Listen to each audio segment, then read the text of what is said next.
ಎಲ್ಲ ಸ್ನೇಹಿತರಿಗೆ ತರಗತಿಗೆ ಸ್ವಾಗತ. ತರಗತಿ ಪ್ರಾರಂಭ ಮಾಡೋಕ್ಕಿಂತ ಮುಂಚಿತವಾಗಿ ನಮ್ಮ ಒಂದು ಯೂಟ್ಯೂಬ್ ಚಾನಲಿಗೆ ಸಬ್ಸ್ಕ್ರೈಬ್ ಆಗಿ, ಜೊತೆಗೆ ಪ್ರತಿನಿತ್ಯ ತರಗತಿಗಳನ್ನು ವೀಕ್ಷಿಸಿ ಅನ್ನುತ್ತಾ ಇವತ್ತಿನ ತರಗತಿಯನ್ನು ಪ್ರಾರಂಭ ಮಾಡ್ತಾ ಹೋಗ್ತೀನಿ. ಇವತ್ತಿನ ತರಗತಿ ಜವಾಹರ್ಲಾಲ್ ನೆಹರು ಬಗ್ಗೆ ಸಂಪೂರ್ಣವಾಗಿ ಚರ್ಚೆಯನ್ನು ಮಾಡ್ತಾ ಹೋಗಿ.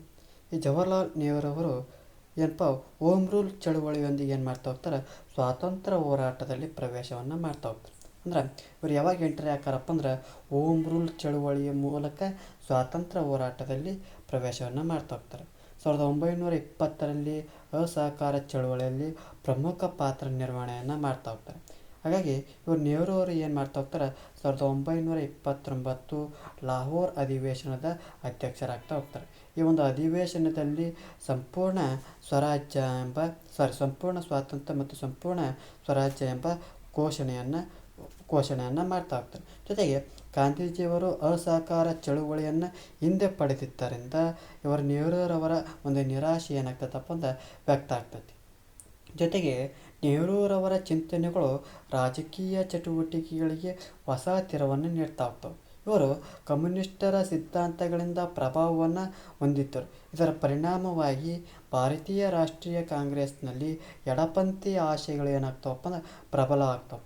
ಇದರ ಫಲವಾಗಿ ನೆಹರು ಮತ್ತು ಸುಭಾಷ್ ಚಂದ್ರ ಬೋಸ್ರವರು ಕಾಂಗ್ರೆಸ್ ಸಮಾಜವಾದಿ ಪಕ್ಷವನ್ನು ಸ್ಥಾಪನೆ ಮಾಡ್ತಾರೆ. ಯಾವಾಗ ನೆಹರು ಮತ್ತು ಸುಭಾಷ್ ಚಂದ್ರ ಬೋಸ್ರವರು ಕಾಂಗ್ರೆಸ್ ಸಮಾಜವಾದಿ ಪಕ್ಷವನ್ನು ಸ್ಥಾಪನೆ ಮಾಡ್ತಾರೆ.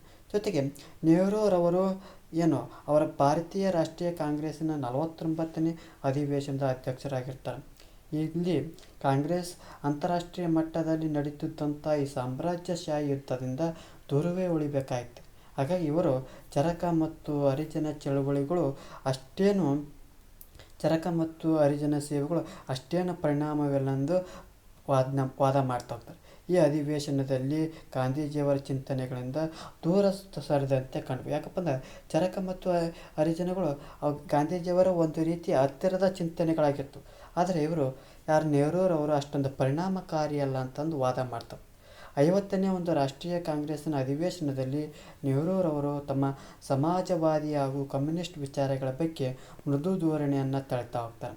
ಜೊತೆಗೆ ಕಾಂಗ್ರೆಸ್ ಇಂದು ಭಾರತದಲ್ಲಿ ಪೂರ್ಣ ಪ್ರಜಾಪ್ರಭುತ್ವಕ್ಕೆ ನಿಂತಿದೆ ಮತ್ತು ಪ್ರಜಾಪ್ರಭುತ್ವಕ್ಕೆ ಹೋರಾಡುತ್ತಿದೆ ಹೊರತು ಸಮಾಜವಾದಕ್ಕಲ್ಲ ಅಂತಂದು ಹೇಳ್ತಾ ಹೋಗ್ತಾರೆ. ಯಾರು ಕಾಂಗ್ರೆಸ್ಸು ಇಂದು ಭಾರತದಲ್ಲಿ ಪೂರ್ಣ ಪ್ರಜಾಪ್ರಭುತ್ವಕ್ಕಾಗಿ ನಿಂತಿದೆ ಹಾಗೂ ಪ್ರಜಾಪ್ರಭುತ್ವಕ್ಕಾಗಿ ಹೋರಾಡುತ್ತಿದೆ ಹೊರತು ಸಮಾಜವಾದಕ್ಕಲ್ಲ ಅಂತಂದು ಹೇಳ್ತಾ ಹೋಗ್ತಾರೆ. ಜೊತೆಗೆ ಕೈಗಾರೀಕರಣ ಮತ್ತು ನವಭಾರತದ ಶಿಲ್ಪಿಯಾಗಿ ಭಾರತದ ಮೊದಲ ಪ್ರಧಾನಮಂತ್ರಿ ಯಾರಾಗ್ತಾರಪ್ಪ ಅಂದ್ರೆ ನೆಹರೂರವರು ಆಗ್ತಾ ಹೋಗ್ತಾರೆ.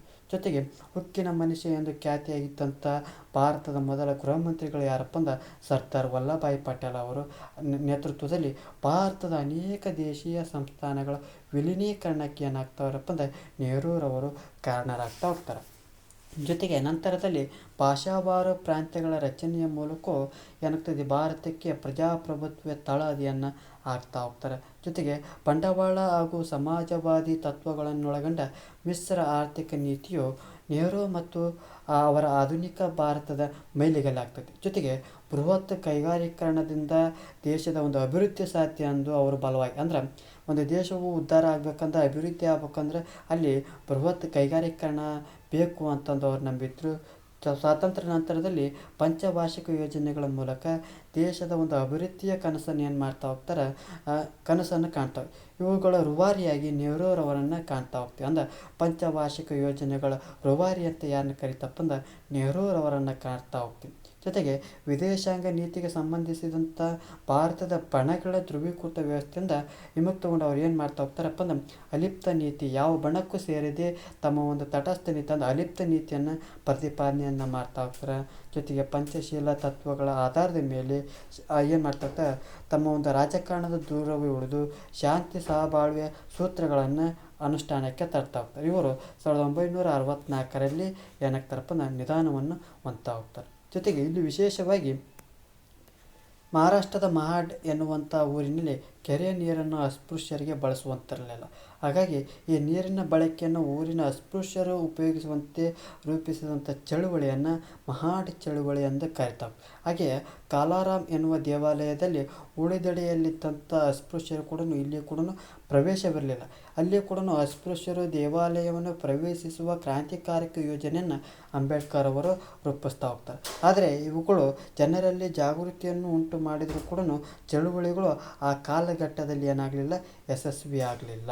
ಇದು ಏನು ಮಹಾಡ್ ಮತ್ತು ಕಾಲಾರಾಮ್ರವರು ಯಾರ ಹೋರಾಟ ಮಾಡ್ತಾರಪ್ಪ ಅಂದ್ರೆ ಅಂಬೇಡ್ಕರ್ ಅವರು ಹೋರಾಟವನ್ನು ಮಾಡ್ತಾರೆ. ಈ ಒಂದು ತರಗತಿಯೊಳಗೆ ಜವಾಹರ್ಲಾಲ್ ನೆಹರು ಅವರ ಬಗ್ಗೆ ಸಂಪೂರ್ಣವಾಗಿ ಚರ್ಚೆಯನ್ನು ಮಾಡ್ತಾ ಹೋದ್ವಿ. ಈ ಒಂದು ತರಗತಿ ಇಷ್ಟ ಆಗಿತ್ತಪ್ಪ ಅಂದ್ರೆ ನಮ್ಮ ಒಂದು ಯೂಟ್ಯೂಬ್ ಚಾನಲಿಗೆ ಸಬ್ಸ್ಕ್ರೈಬ್ ಆಗಿ, ಜೊತೆಗೆ ಈ ಒಂದು ತರಗತಿ ಇಷ್ಟ ಆಗಿತ್ತಪ್ಪ ಅಂದ್ರೆ ಲೈಕ್ ಮಾಡಿ, ಇಲ್ಲದಿದ್ದರೆ ಡಿಸ್ಲೈಕ್ ಮಾಡಿ.